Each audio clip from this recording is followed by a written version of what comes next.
Hello, എല്ലാവർക്കും Jini's tasty കിച്ചണിലേക്ക് സ്വാഗതം. ഇന്ന് ഞാനിവിടെ തയ്യാറാക്കാൻ പോകുന്നത് നല്ല ഒരു അടിപൊളി മുരിങ്ങയില കറിയാണ്. അതിനായി ഞാൻ കുറച്ച് മുരിങ്ങയില ഇവിടെ കഴുകി വൃത്തിയാക്കി അതിൻ്റെ കുറച്ച് തണ്ടൊക്കെ കളഞ്ഞ് ചിലന്തി വലയൊക്കെ കളഞ്ഞ് നല്ല വൃത്തിയാക്കി എടുത്തിട്ടുണ്ട്. പിന്നെ ഞാൻ എടുത്തേക്കുന്നത് അതിൽ അരച്ച് ചേർക്കാൻ വേണ്ടിയിട്ട് തേങ്ങ 1 കപ്പ് എടുത്തിട്ടുണ്ട്. പിന്നെ 1 സ്പൂൺ ജീരകം എടുത്തിട്ടുണ്ട്, ചെറിയ ജീരകമാണ്. പിന്നെ 1 സ്പൂൺ മഞ്ഞൾപ്പൊടി എടുത്തിട്ടുണ്ട്, 2 വെളുത്തുള്ളി, ഒരു ചെറിയ കുഞ്ഞുള്ളി. ഇത്രയും സാധനമാണ് ഞാൻ ഇതിലേക്ക് അരച്ച് ചേർക്കുന്നത്.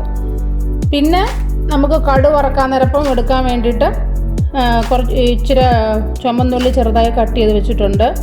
ചുമന്നുള്ളിയോ സവാള എന്ത് വേണമെങ്കിലും ചേർക്കാം. പിന്നെ അതിലേക്ക് ആവശ്യമായത് വറ്റൽമുളക്, പിന്നെ കടുക്, പിന്നെ ഉപ്പ്, വെളിച്ചെണ്ണ, ഇത്രയുമാണ് ഇതിലേക്ക് വേണ്ടത്. ഇപ്പം ഞാൻ എടുത്ത് വച്ചിരിക്കുന്ന തേങ്ങയും മഞ്ഞൾപ്പൊടിയും ജീരകവും ഉള്ളി എല്ലാം കൂടി ഒന്ന് അരച്ചെടുക്കുകയാണ്. ഇവിടെ ഞാൻ നമ്മുടെ അരപ്പ് അരച്ചെടുത്തിട്ടുണ്ട്. അത് ഒരു പേസ്റ്റ് രൂപത്തിൽ നന്നായി വെണ്ണ പോലെ അരച്ചെടുത്തിട്ടുണ്ട്. ഇത് കറി ഒന്ന് തയ്യാറാക്കാൻ വേണ്ടിയിട്ട് ഞാനൊരു ചീനിച്ചട്ടി അടുപ്പത്ത് വെച്ച് കൊടുത്തിട്ടുണ്ട്. ഇതിലേക്ക് വെളിച്ചെണ്ണ ഒഴിച്ചു കൊടുത്തു. ആ വെളിച്ചെണ്ണ ഒന്ന് ചൂടായി കഴിയുമ്പോഴത്തേക്ക് അതിലേക്ക് നമുക്ക് കടുക് ഇട്ട് കൊടുക്കാം. കടുക് ഒന്ന് നന്നായി പൊട്ടി വരുമ്പോഴത്തേക്ക് നമുക്ക് എടുത്ത് വെച്ചിരിക്കുന്ന ഉള്ളിയും വറ്റൽമുളകും കൂടി ചേർത്ത് കൊടുക്കാം. ഈ വറ്റൽമുളകിന് ഇച്ചിരി എരിയുള്ളത് കൊണ്ടാണ് ഞാൻ വേറെ മുളകിൻ്റെ കാര്യമൊന്നും പറയാഞ്ഞത്. വേണമെങ്കിൽ ആ സമയത്ത് നമുക്ക് ഒരു ചെറിയ കഷ്ണം പച്ചമുളകും കൂടി ചേർത്ത് കൊടുക്കാം.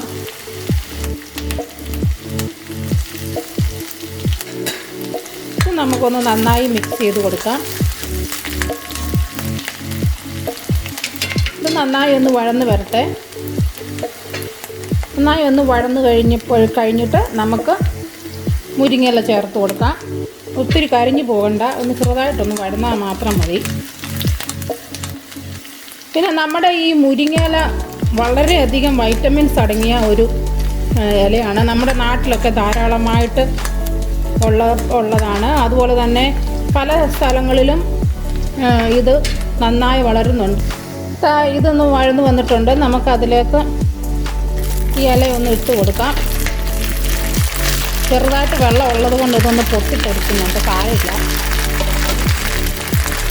ഈ ഇലയ്ക്ക് മറ്റുള്ള ഇലയെക്കാട്ടിലും ഇച്ചിരി കട്ടി കൂടുതലാണ്. അതുകൊണ്ട് കുറച്ച് സമയം എടുക്കും ഒന്ന് വഴന്ന് വരാൻ വേണ്ടിയിട്ട്. ഇത് നന്നായി നമുക്കൊന്ന് ഇളക്കി കൊടുക്കാം. ഈ മുരിങ്ങയില നമ്മുടെ ബ്ലഡ് പ്രഷറും കൊളസ്ട്രോളും ഷുഗറും ഒക്കെ ലോ ആകാൻ വേണ്ടിയിട്ട് വളരെ നല്ലൊരു ഇലയാണ്. അതുപോലെ തന്നെ നമ്മുടെ ബോഡിയിൽ അടങ്ങിയിരിക്കുന്ന ഫാറ്റൊക്കെ ബേൺ ചെയ്യാനും വളരെ നല്ല ഒരു ഇലയാണ് ഈ മുരിങ്ങയില. ഇത് നമ്മുടെ സ്പീനച്ച് ഇലയെക്കാട്ടിലും ഒക്കെ 25% കൂടെ കൂടുതൽ അയൺ ഇതിലടങ്ങിയിട്ടുണ്ട്. അങ്ങനെ വളരെയധികം പോഷകങ്ങളടങ്ങിയ ഒരു നല്ല ഇലയാണ്. ഇതെല്ലാവരും ഒന്ന് ഉണ്ടാക്കി നോക്കുക.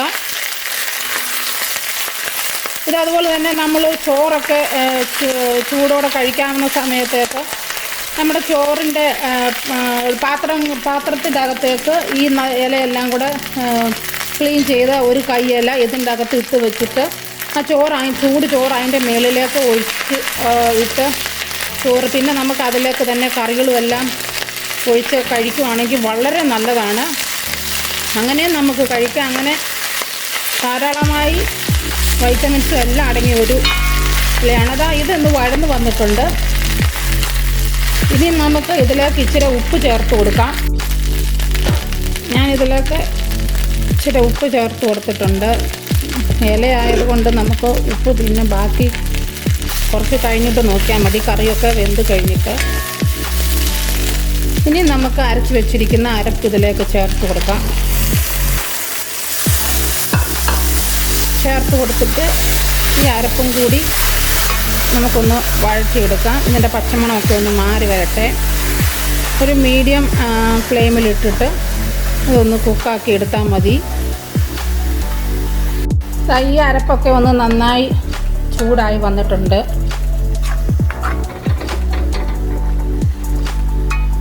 ഇനി നമുക്ക് ഞാനിതിലേക്ക് ഒരു 1.5 കപ്പ് വെള്ളം കൂടി ചേർത്ത് കൊടുക്കുകയാണ്.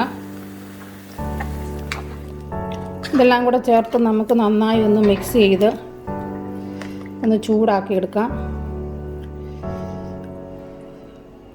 ഇതൊത്തിരി തിളച്ചൊന്നും പോകണ്ട, ഒന്ന് നന്നായി ആവി വന്ന് ചൂടായാൽ മതി. നല്ലതായിട്ട് ഒരു 2 മിനിറ്റ് ആകുമ്പോഴത്തേക്കും ഇതൊന്ന് ചൂടായി വരും. ഒരു ഹൈ ഫ്ലെയിമിൽ വെച്ചിട്ടൊന്ന് റെഡിയാക്കി എടുക്കാം. ഇതാ ഒരു 2 മിനിറ്റ് കഴിഞ്ഞപ്പോഴത്തേക്കും ഈ കറി ഒന്ന് നന്നായി ചൂടായിട്ടുണ്ട്. നമുക്കിനിയും ഇതൊന്ന് തീ ഓഫ് ചെയ്തിട്ട് ഒരു സെർവിങ് ഡിഷിലേക്ക് മാറ്റാം. അങ്ങനെ നമ്മുടെ അടിപൊളി മുരിങ്ങയില കറി ഇവിടെ റെഡി ആയിട്ടുണ്ട്. എല്ലാവരും ഒന്ന് തയ്യാറാക്കി നോക്കുക. ചോറിൻ്റെ ഒക്കെ കൂട്ടത്തിൽ കഴിക്കാൻ പറ്റിയ അടിപൊളി ഒരു കറിയാണ്. ഉണ്ടാക്കി നോക്കിയിട്ട് ഫീഡ്ബാക്ക് ചെയ്യാൻ മറക്കരുത്. എൻ്റെ ചാനൽ സബ്സ്ക്രൈബ് ചെയ്യാനും ഷെയർ ചെയ്യാനും മറക്കരുത്. Thank you for watching.